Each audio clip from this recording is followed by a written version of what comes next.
Manuscript को release करेंगे उसको 17 जी,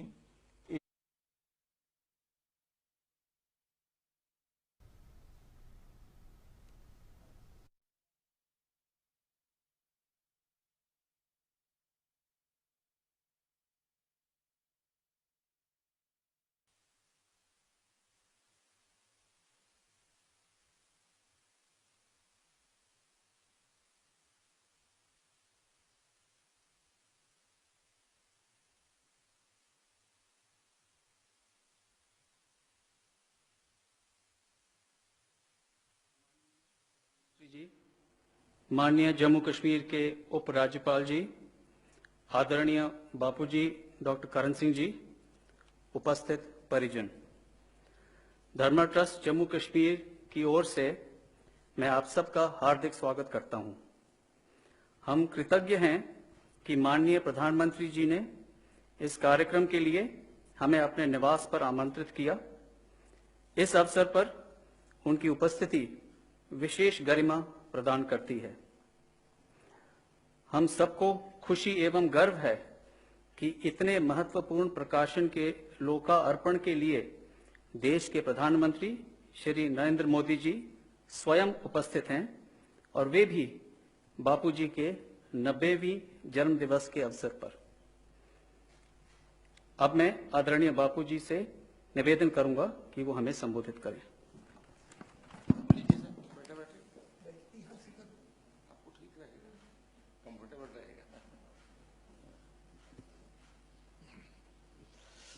आदरणीय प्रधानमंत्री जी,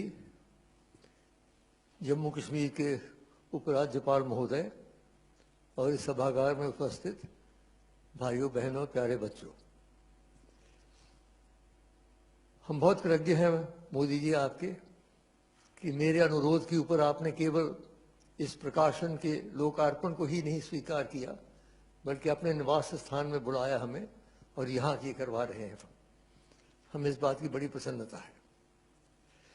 1846 में हमारे पूर्वज महाराजा गुलाब सिंह जी ने जब जम्मू कश्मीर राज्य की स्थापना की थी, उसके साथ उन्होंने धर्म ट्रस्ट की भी स्थापना की, क्योंकि वो जानते थे वहाँ बड़े प्राचीन, आप जानते हैं हमारे से बहुत पहले 1000 वर्ष पहले शंकराचार्य है, खीर भवानी है, जम्मू में भी कुछ स्थान है। उन सब की सुरक्षा के लिए उन्होंने धर्म ट्रस्ट की स्थापना की थी और उस समय से लेकर आज तक ये ट्रस्ट चला आ रहा है। आज भी 100 से ज्यादा हमारे पास जम्मू कश्मीर में स्थान है और मंदिर है जो धर्मा ट्रस्ट के नीचे है। हमारे दूसरे जो महाराजा थे उनके बाद महाराजा रणवीर सिंह, उन्होंने ये भव्य मंदिर बनाए जो आपने जम्मू में देखे हैं, रघुनाथ मंदिर जो अद्भुत है, रणवीरेश्वर मंदिर इत्यादि। और उन्होंने मंदिर के निर्माण के अतिरिक्त उन्होंने अपने पंडित भेजे भारतवर्ष के कोने से कि पांडुलिपियां ले आओ। देखिए कितनी पुरानी, 150 साल की बात है। तो पांडुलिपियां उन्होंने इकट्ठा करके लाई, जो इस समय श्री रणवीर संस्कृत रिसर्च इंस्टीट्यूट जो रघुनाथ मंदिर के प्रांगण में ही है, वहाँ सुरक्षित है। उन्हीं पांडुलिपियों में से मोदी जी, हमारे जो संपादक डॉक्टर करुण किशोर मिश्र हैं, उन्होंने काफी परिश्रम करके उसमें से वो गीता, भगवत गीता की पांडुलिपियां निकाली और अब ऐसा किया कि उनको एक प्रकार से एकत्रित करके गीता के हर एक श्लोक के ऊपर 20 या 21 अलग अलग टिप्पणियां हैं, जो एक अद्भुत चीज है। मुझे नहीं लगता इससे पहले कोई हुआ हो। तो ये भव्य कार्यक्रम का 11 वॉल्यूम में, और फिर हमने मोतीलाल बनारसी दास को ये काम दिया क्योंकि हमें लगा कि ये क्योंकि पुराने प्रकाशक हैं, आप जानते हैं इनके 100 साल से ये संस्कृत की किताबें छाप रहे हैं, तो उनको किया और वो प्रकाशित हो गया। अब भगवत गीता के बारे में आपको क्या बताऊं, शंकराचार्य जी ने कह रखा है, भगवत गीता किंचित धीता गंगा जल लव कणिका पीता सकृतपि यस्य मुरारी समर्चा तस्य यमः किम कुरुते चर्चा। और गीता स्वयं कहती है, स्वल्पमप्यस्य धर्मस्य त्रायते महतो भयाति। इस धर्म का थोड़ा सा भी अंश आपको बहुत बड़े भय से बचाता है। अब वो क्या कारण है कि गीता इतनी लोकप्रिय है? जैसे सर्वोपनिषद तो उपनिषद है, उपनिषद से ही गीता का जन्म हुआ है, लेकिन गीता इतनी लोकप्रिय क्यों है? मुझे 4 कारण दिखते हैं मोदी जी। पहला कारण यह है कि गीता संघर्ष का शास्त्र है और आज हम लोग संघर्ष की परिस्थिति में हैं। हम उपनिषद का बिल्कुल वातावरण अलग था, बैठे हुए आराम से हिमालय की किसी पर्वत चोटी पे आश्रम में, लेकिन गीता में तो वहां युद्ध शुरू हो रहा है, शंख बज चुके हैं, पक्षपात तैयार हो रहे हैं उसके बीच में। तो ये याद रखा जाए कि कुरुक्षेत्र केवल हरियाणा में एक स्थान नहीं है, हम सब के अंदर कुरुक्षेत्र है, हमारे अंदर ही दैविक और आसुरिक शक्तियों का युद्ध हो रहा है। इसलिए हम लोग संघर्ष में, और आजकल विशेषकर संघर्षमय परिस्थिति में है, इसलिए ये हमें बहुत आकर्षित करता है, पहला कारण। दूसरा कारण ये है कि भगवत गीता के गुरु का विलक्षण स्वरूप, हर एक उपनिषद के गुरु हैं, आप जानते हैं, याज्ञवल्क्य हैं, जनक हैं, अंगिरस इत्यादि हैं, लेकिन यहाँ तो भगवान श्री कृष्ण स्वयं है।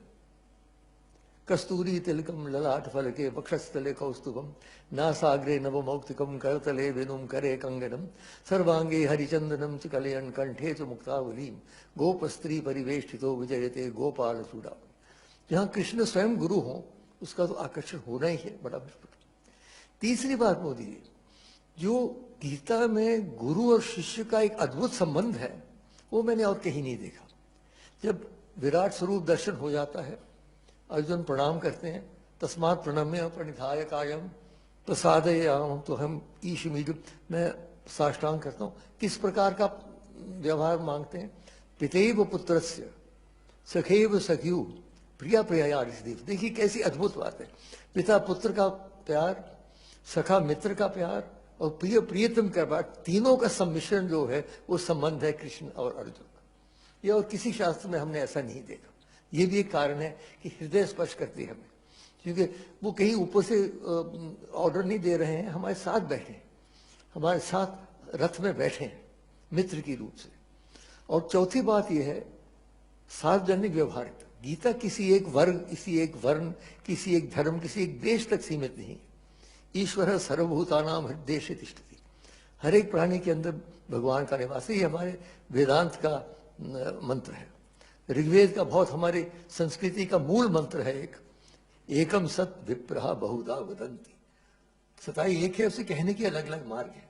इसलिए गीता में हर एक जगह, इस सारी दुनिया में जब जाता हूं मैं, तो गीता जो लोग, केवल हिंदू नहीं, दूसरे धर्म के लोग भी गीता को पढ़ते हैं बड़े रुचि से। ये 4 कारण मैं मानता हूं मोदी कि गीता इतनी लोकप्रिय है। अब गीता का संदेश क्या है, उस पर भी 4 मुद्दे संक्षेप में रखता हूं। पहला तो वो कर्मों की हमें व्याख्या करता है, गहनो कर्मणो गति। कर्मों की गति बड़ी कठिन है, हर एक के सामने कठिन है। आपको कितने निर्णय करने पड़ते हैं। आप प्रधानमंत्री हो कि साधारण व्यक्ति हो, अपने जीवन में रोज कोई ना कोई नया हमें करना पड़ता है निर्णय। तो निर्णय का उन्होंने डूज और डोंट नहीं किया है, जैसे कुछ लोगों ने कहा ये करो ये नहीं करो, नहीं। उन्होंने एक आंतरिक मंत्र दे दिया। क्या कहा उन्होंने? यत प्रवृत्तिर्भूतानां येन सर्वमिदं ततं स्वकर्मणा तमभ्यर्थ सिद्धिं विन्दति मानव। जो ईशावास्यमुदं इदं सर्वम, जो सारे ब्रह्मांड में व्याप्त शक्ति है, उसको यदि हम अपने कर्म से उसकी पूजा करते हैं तब हम सिद्धि की ओर जाएंगे। उसका अर्थ ये निकला कि जो भी हमारे इष्ट हैं, मैं भगवान शंकर का भक्त हूँ, यत यत कर्म करोमि तत् तत् अखिलम शंभो तबारा। कृष्ण हो, दुर्गा हो, माता हो, जीसस हो, मोहम्मद, जो भी हो, अगर आप सच्चे दिल से समर्पण करते हैं कर्म को, फिर आप गलत कर्म नहीं कर सकते। कि जो ही गलत कर्म करना शुरू किया आपने, आपको लगेगा ये तो मैं उनको नहीं समर्पित कर सकता। तो ये उन्होंने मंत्र दे रखा है कर्म का। दूसरी बात, उन्होंने एक संयुक्त योग की बात की है। हमारे संस्कृति में आप तो जानते हैं 4 प्रमुख योग हैं, ज्ञान योग है, भक्ति योग है, कर्म योग है, राजयोग है। अलग अलग इनके शास्त्र भी है, लेकिन गीता में 700 श्लोक के अंदर चारों योग की उन्होंने व्याख्या की है। और जो जैसे ज्ञान योग नहीं ज्ञानेन सदृशं विप्रमेह विद्यते, और भक्ति योग तो है ही, जहां कृष्ण होंगे भक्ति भक्ति होगी। और कर्म योग की मैंने बात कही। राजयोग के बारे में भी मोदी जी अगर आप पढ़ें, पर्याप्त उसमें सामग्री है, कैसे बैठना चाहिए, कैसे श्वास लेना चाहिए, कैसे ध्यान देना चाहिए। तो चारों योग है सम्मिश्रित योग। तीसरी बात, संयुक्त आश्वासन। बड़े आश्वासन देते हैं मोदी जी। यदा यदा हि धर्मस्य ग्लानिर्भवति भारत अभ्युत्थानाम धर्मस्य तदात्मानं सृजाम्यहं परित्राणाय साधूनां विनाशाय च दुष्कृतां धर्म संस्थापनार्थाय संभवामि युगे। और कौन्तेय प्रतिजानीहि न मे भक्त प्रणश्यति। लेकिन अब मैं एक नई बात कहूंगा, वो जो आश्वासन आप अगर आश्वासन देते हैं कोई लोकसभा में, तो 1 साल के बाद लोग कहेंगे प्रधानमंत्री आपने आश्वासन दिया था पूरा कीजिए। तो श्री कृष्ण को ऐसे ही जाने थे बांसुरी बजाते बजाते, आश्वासन दे के निकल जाए। बांधना है उनको कैसे बांध सकते हैं? भक्ति से ही बांध सकते हैं, और तो कोई तरीका है नहीं। और एक और बात मैं कहूं मोदी जी, शायद पहली बार आपने सुना हो, अगर हमें भगवान की आवश्यकता है तो भगवान को भी हमारी आवश्यकता है, याद रखिए। मानव की सहयोग के बिना भगवान का कार्य पूरा नहीं होता। नहीं तो सुदर्शन चक्र था, चला लेते, युद्ध खत्म कर लेते। नहीं, क्यों अर्जुन के पीछे पड़ रहे? खड़े हो जाओ, निमित्त मात्र, मैंने सबको मार रखा है, खड़े हो जाओ। खड़े क्यों? क्योंकि हमारे सहयोग के बिना उनका कार्य पूरा नहीं। श्री राम ने भी जब चढ़ाई करनी थी श्रीलंका पर, तो अयोध्या से कोई नहीं आया। वहां के जो वनवासी है, और बहुत प्रगतिशील वनवासी है, ये दुर्भाग्य है कि हमारे उत्तर भारत के कवियों ने उनको वानर कह दिया, तो लोग समझते हैं वानर है। वानर नहीं है, बहुत ही प्रगतिशील। उनके देखिए कितनी बड़ी राजधानियां थी। तो इसलिए वो सब इकट्ठे किए, वो सेना बनी, तब जाके उनका कार्य पूरा हुआ। तो इसलिए हमें भगवान को बांधना है, जो आश्वासन ने किए कि नहीं तो ये ना हो जाए कहीं मोदी जी कि हमने माना कि तगाफुल ना करोगे लेकिन खाक हो जाएंगे हम तुमको खबर होने तक। वो आश्वासन दे के जो चले गए बांसुरी बजाते बजाते, तो हम सब यहीं रह गए। और चौथी और अंतिम बात मैं कह रहा, संयुक्त समर्पण। अंत में जब सारी गीता समाप्त हो जाती है, गीता तो प्रश्नोत्तरी है, आप जानते हैं, उपनिषद भी प्रश्नोत्तरी, हमारी संस्कृति ही प्रश्नोत्तरी की संस्कृति है। तो गीता में जो अंत में सब समाप्त हो जाता है, तो भगवान एक अपना श्लोक बोलते हैं। क्या कहते हैं? सर्व धर्मान परित्यज्य माम एकम शरणम व्रज अहम त्वा सर्व पापेभ्यो मोक्षयिष्यामि। सब धर्म क्या? धार्यते इति धर्म, जो धारण करता है। कुछ तो समझते हैं कि उनका धन धारण करेगा, कुछ समझते हैं उनकी विद्या धारण करेगी, कोई समझते हैं उनकी सत्ता धारण, अंततो गत्वा दैविक शक्ति ही धारण कर सकती है। इसलिए वो कहते हैं सब धर्म को छोड़ो, मां शुच। आखिरी जो 2 शब्द है देखिए गीता के, मां शुच, डरो नहीं। जैसे एक अंधेरे कमरे में बच्चा चल रहा हो तो मां पीछे कहती डरो नहीं बेटा, मैं पीछे। तो कृष्ण कह रहे हैं मैं हूं ना। इसलिए अंत में मैं श्री कृष्ण के प्रति ही एक श्लोक अर्पित करता हूं, जिसमें हम कह रहे हैं, उनको प्रार्थना कर रहे हैं कि हे भगवान, आप कृपा करके आज ही हमारी चेतना को अपने कृपा में ले लीजिए। अंतिम समय जब आएगा, न जाने बोल पाएंगे, कहाँ होंगे, आईसीयू में होंगे, कहाँ होंगे, इसलिए विलंब न करें। कृष्णत्वदीय पद पंकज पंजरांते अद्येव में विशतु मानस राजहंस प्राण प्रयाण समये कफवाति पित्तैः कंठावरोधन विधौ स्मरणं कुतस्ते। इन शब्दों के साथ मैं पुनः आपका धन्यवाद करते हुए प्रार्थना करता हूं कि आप कार्यक्रम को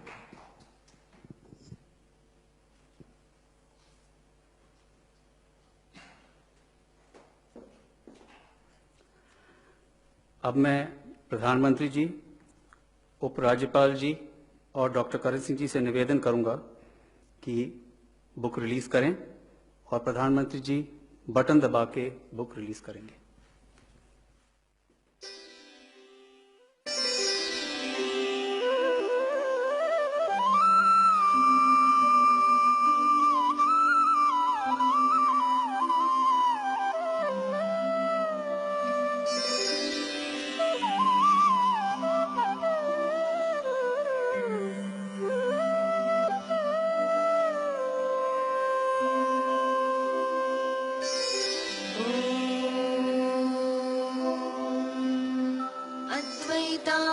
वर्षिणीं भगवतीम् अष्टादशाध्यायिनीम् अम्ब त्वामनुसन्दधामि भगवद्गीते भवद्वेषिणी।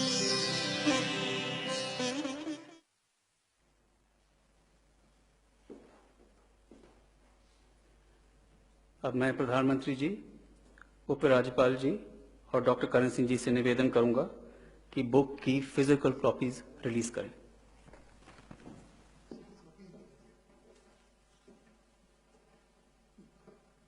हाजिरीन,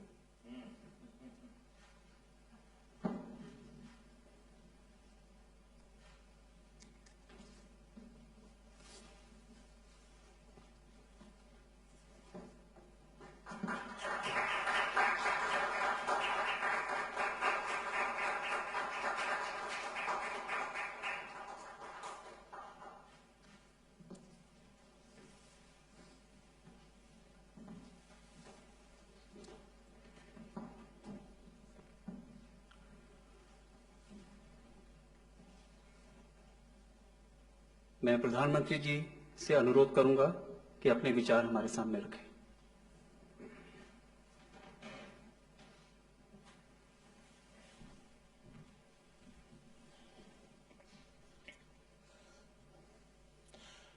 कार्यक्रम में मेरे साथ उपस्थित जम्मू कश्मीर के लेफ्टिनेंट गवर्नर श्रीमान मनोज सिन्हा जी, धर्मार्थ ट्रस्ट के chairman trustee doctor Karan Singh ji, इस कार्यक्रम में उपस्थित अन्य सभी महानुभाव, देवी और सज्जनों, आज हम श्रीमद् भगवद गीता की 20 व्याख्याओं को एक साथ लाने वाले 11 संस्करणों का लोकार्पण कर रहे हैं। मैं इस पुनीत कार्य के लिए प्रयास करने वाले सभी विद्वानों को, इससे जुड़े हर व्यक्ति को और उनके हर प्रयास को आदरपूर्वक नमन करता हूं और उनको मैं बहुत बहुत बधाई देता हूं। आपने ज्ञान का इतना बड़ा कोष आज के युवाओं और आने वाली पीढ़ियों के लिए सुलभ करने का एक बहुत ही महान काम किया है। मैं डॉक्टर करण सिंह जी का भी विशेष रूप से अभिनंदन करता हूं, जिनके मार्गदर्शन में ये कार्य सिद्ध हुआ है। और जब भी मैं उनसे मिला हूं, एक प्रकार से ज्ञान और संस्कृति की धारा अविरत बहती रहती है। ऐसे बहुत कम बिरले मिलते हैं और आज ये भी बहुत शुभ अवसर है कि कर्ण सिंह जी का जन्मदिवस भी है और 90 साल की एक प्रकार से उनकी एक सांस्कृतिक यात्रा है। तो मैं उनका हृदय से अभिनंदन करता हूं। मैं आपके दीर्घायु होने, अच्छे स्वास्थ्य की बहुत ही कामना करता हूं। डॉक्टर करण सिंह जी ने भारतीय दर्शन के लिए जो काम किया है, जिस तरह अपना जीवन इस पवित्र कार्य के लिए समर्पित किया है, भारत के शिक्षा जगत पर उसका प्रकाश और प्रभाव स्पष्ट रूप से देखा जा सकता है। आपके इस प्रयास ने जम्मू कश्मीर की उस पहचान को भी पुनर्जीवित किया है, जिसने सदियों तक पूरे भारत की विचार परंपरा का नेतृत्व किया है। कश्मीर के भट्ट भास्कर, अभिनव गुप्त, आनंदवर्धन, अनगिनत विद्वान, जिन्होंने गीता के रहस्यों को हमारे लिए उजागर किया। आज वो महान परंपरा एक बार फिर देश के संस्कृति को समृद्ध करने के लिए तैयार हो रही है। ये कश्मीर के साथ साथ पूरे देश के लिए भी गर्व का विषय है। साथियों, किसी एक ग्रंथ के हर श्लोक पर ये अलग अलग व्याख्याएं, इतने मनीषियों की अभिव्यक्ति, ये गीता की उस गहराई का प्रतीक है जिस पर हजारों विद्वानों ने अपना पूरा जीवन दिया है। ये भारत की उस वैचारिक स्वतंत्रता और सहिष्णुता का भी प्रतीक है जो हर व्यक्ति को अपना दृष्टिकोण, अपने विचार रखने के लिए प्रेरित करती है। किसी के लिए गीता ज्ञान का ग्रंथ है, किसी के लिए सांख्य का शास्त्र है, किसी के लिए योग सूत्र है, तो किसी के लिए कर्म का पाठ है। और मैं जब गीता को देखता हूं तो मेरे लिए ये उस विश्वास के विश्व रूप समान है जिसका दर्शन हमें 11वें अध्याय में होता है। मम देहे गुड़ाकेश यच्च अन्नत दृष्टमो इच्छसी, अर्थात मुझ में जो कुछ भी देखना चाहो देख सकते हो। हर विचार, हर शक्ति के दर्शन कर सकते हो। साथियों, गीता के विश्व रूप ने महाभारत से लेकर आजादी की लड़ाई तक हर कालखंड में हमारे राष्ट्र का पथ प्रदर्शन किया है। आप देखिए, भारत को एकता के सूत्र में बांधने वाले आदि शंकराचार्य जी ने गीता को आध्यात्मिक चेतना के रूप में देखा। गीता को रामानुजाचार्य जैसे संतों ने आध्यात्मिक ज्ञान की अभिव्यक्ति के रूप में देखा। स्वामी विवेकानंद जी के लिए गीता अटूट कर्मनिष्ठा और अदम्य आत्मविश्वास का स्रोत रही है। गीता श्री अरबिंदो के लिए तो ज्ञान और मानवता की साक्षात अवतार थी। गीता महात्मा गांधी की कठिन से कठिन समय में पथ प्रदर्शक रही है। गीता नेताजी सुभाष चंद्र बोस की राष्ट्रभक्ति और पराक्रम की प्रेरणा रही है। ये गीता ही है जिसकी व्याख्या बाल गंगाधर तिलक जी ने की और आजादी की लड़ाई को एक नई ताकत दी, नई ऊर्जा दी थी। मैं समझता हूं कि ये सूची इतनी लंबी हो सकती है कि कई घंटे भी इसके लिए कम पड़ेंगे।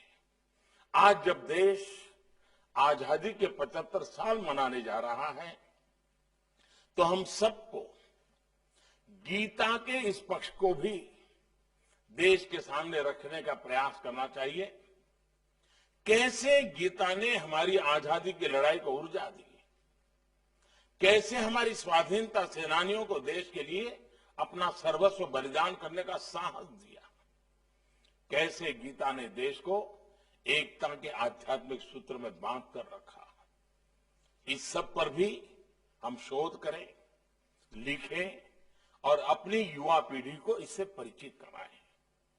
साथियों, गीता तो भारत की एकजुटता, समत्व की भावना का मूल पाठ है, क्योंकि गीता कहती है समम सर्वेषु भूतेषु तिष्ठन्तम परमेश्वरम, अर्थात प्राणी मात्र में ईश्वर का निवास है, नर ही नारायण है।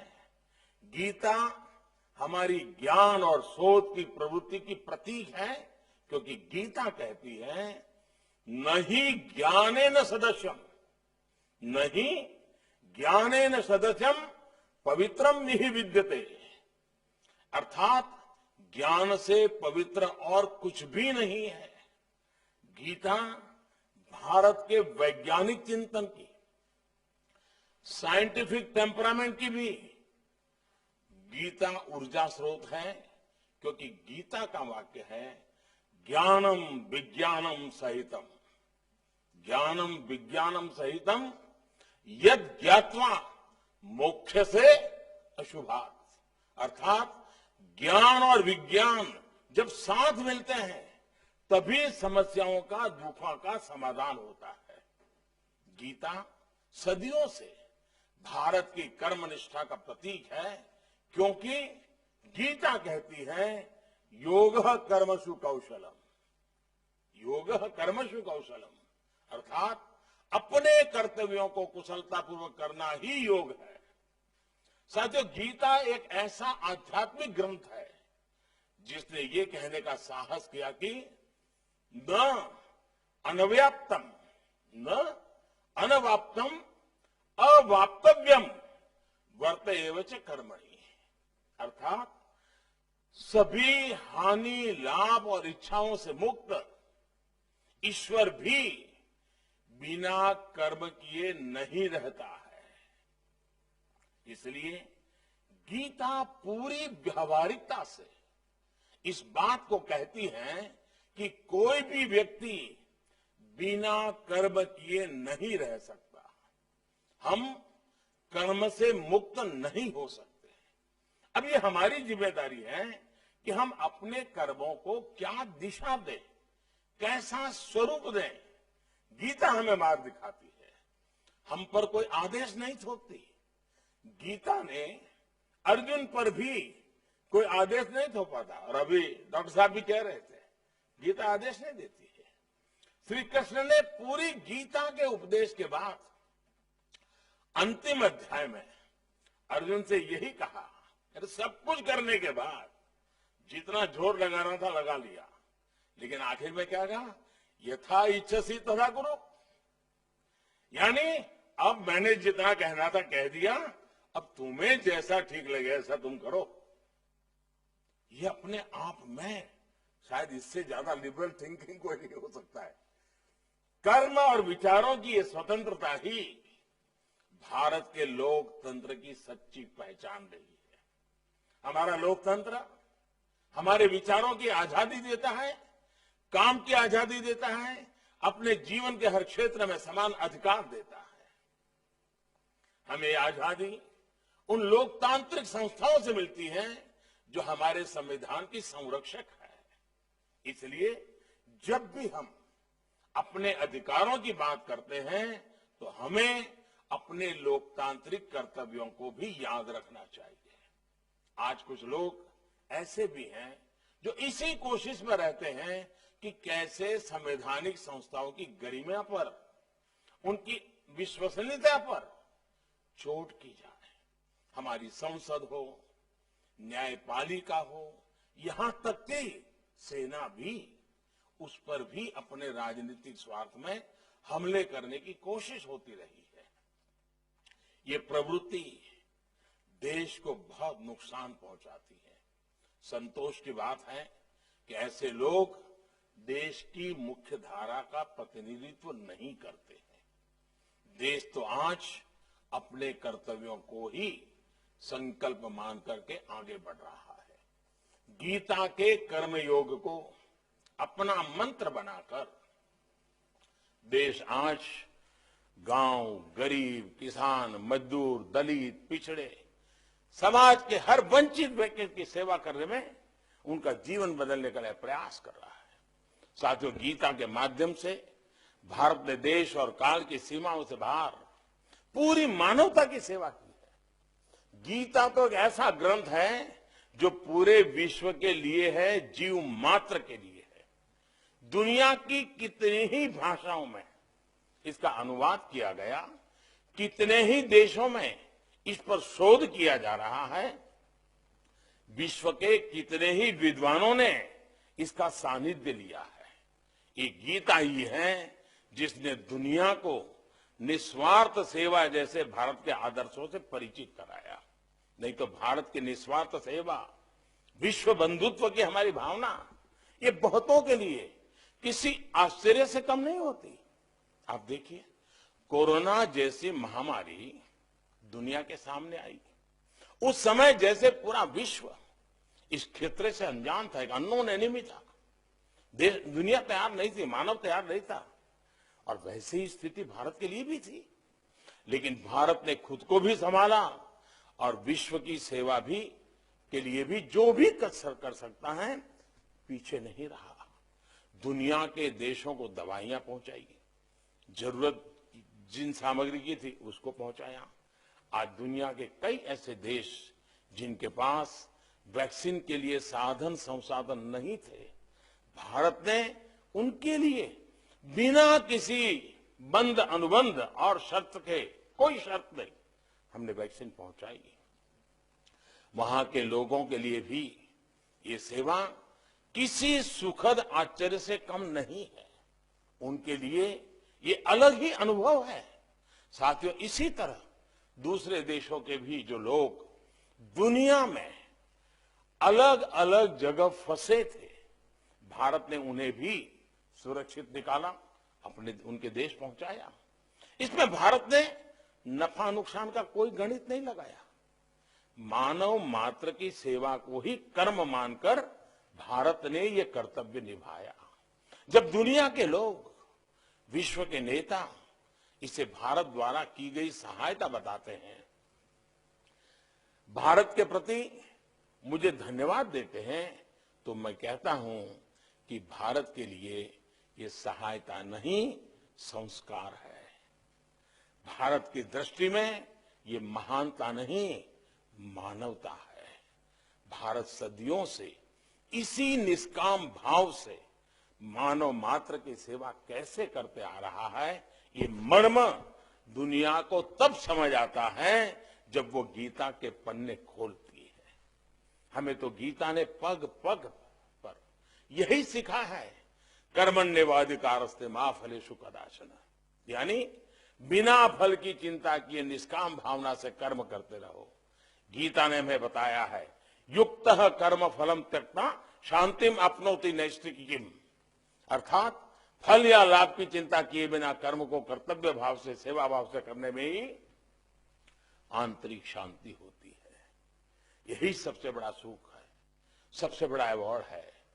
साथियों, गीता में तामसिक, राजसिक और सात्विक 3 प्रवृत्तियों का वर्णन भगवान कृष्ण ने दिया है।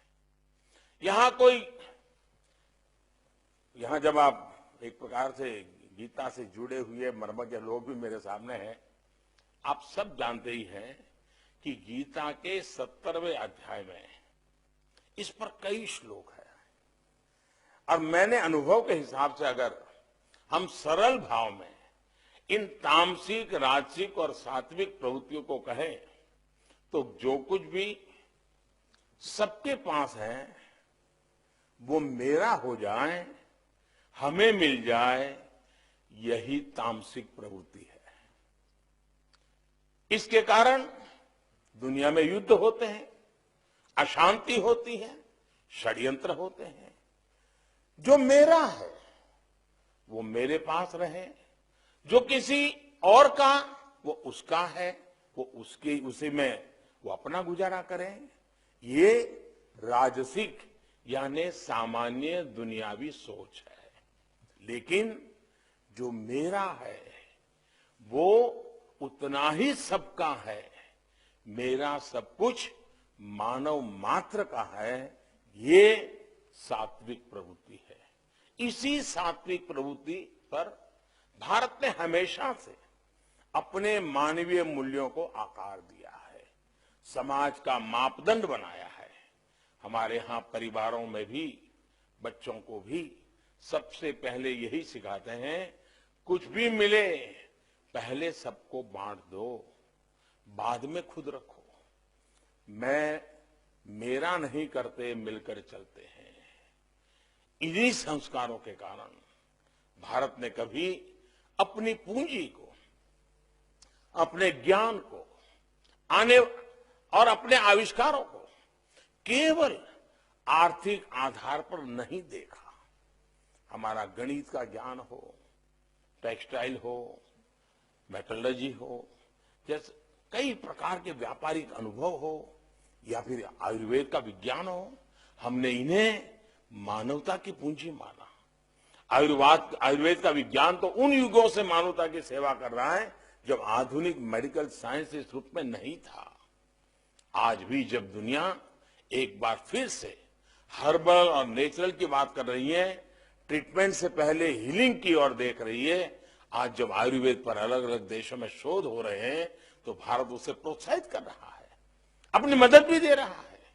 अतीत में भी हमारे प्राचीन विश्वविद्यालयों में विदेशी छात्र आए, विदेशी यात्री आए, हर किसी को हमने अपना ज्ञान विज्ञान पूरी उदारता से दिया।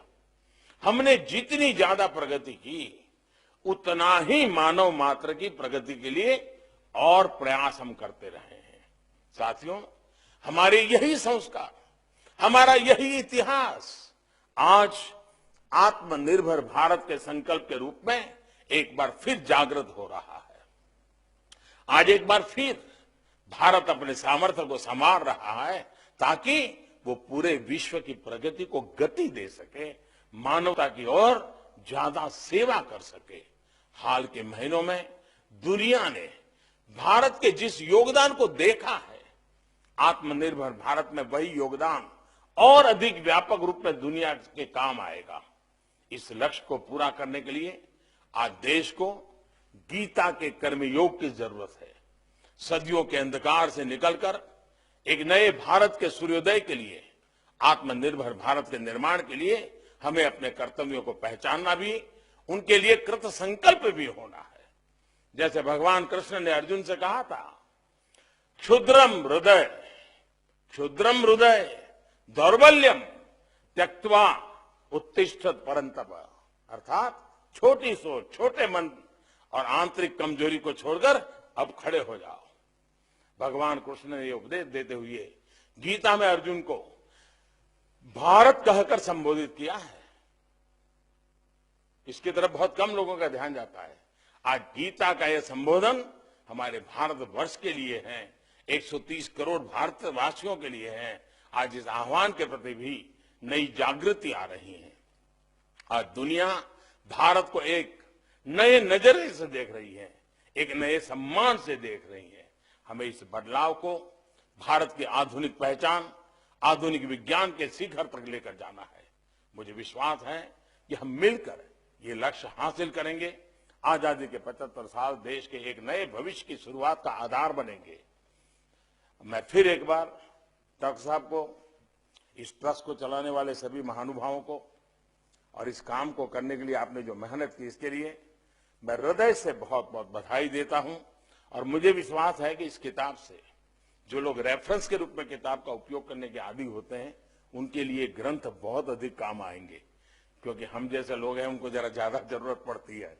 तो इसमें रेफरेंस के लिए सुविधा बहुत रहती है और इसके लिए भी मैं मानता हूं ये अनमोल खजाना आपने दिया है।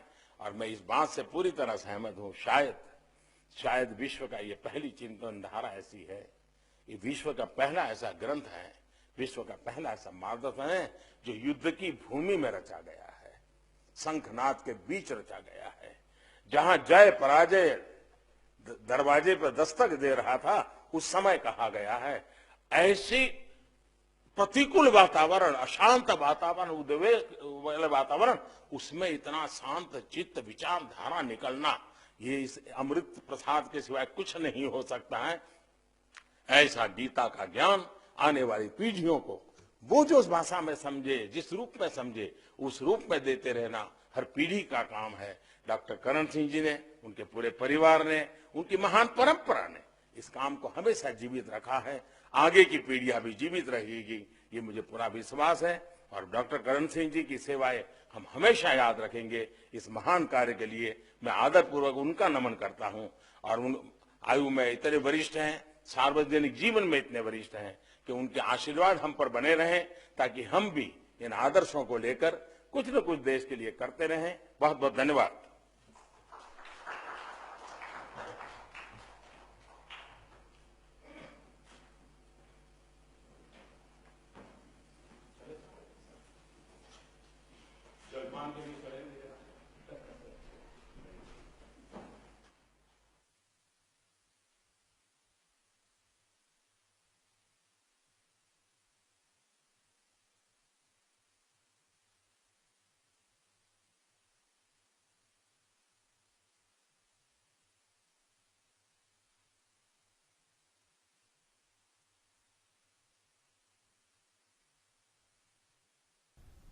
तो इस कार्यक्रम का सीधा प्रसारण आप 7 लोक कल्याण मार्ग यानी प्रधानमंत्री आवास से देख रहे थे, जहां पर प्रधानमंत्री नरेंद्र मोदी ने श्रीमद् भगवद गीता के श्लोकों पर 21 विद्वानों की व्याख्याओं के साथ पांडुलिपि के 11 खंडों का विमोचन किया। और इस मौके पर उन्होंने कहा कि गीता हमें न सिर्फ ज्ञान देने के लिए है, बल्कि गीता जो भारत